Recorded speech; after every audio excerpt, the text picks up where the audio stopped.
wurde der erste Sohn geboren. Da haben sie den Vater schon auf die Rolle genommen. Und die Leute haben gesagt, man sehe es an den Ohren, das Bübi schlägt genau dem Vater nach.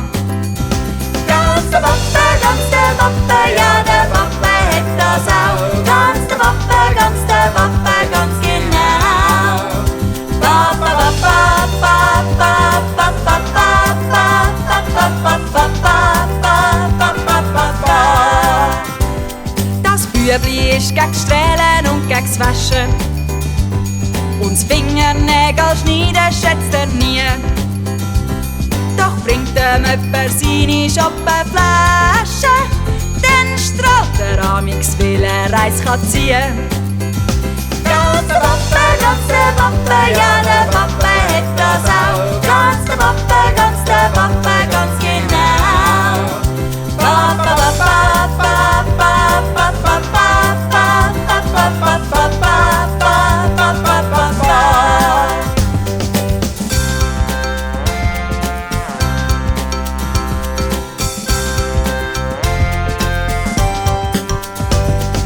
Glaubt's nicht, wie der die Augen kann verdrehen. Und schimpfen kann er auch schon als ein Klein. Und wenn's ihm nicht grad passt, dann hörst du ihn krähen.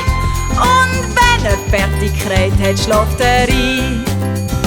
Ganz der Papa, ja der Papa hat das auch. Ganz der Papa, ganz genau. Papa, Papa, Papa, Papa,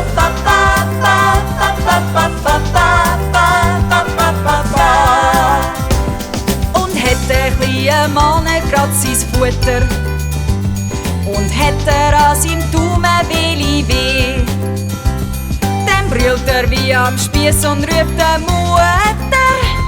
Und die Mutter, die sagt resigniert, oh je. Ganz der Papa,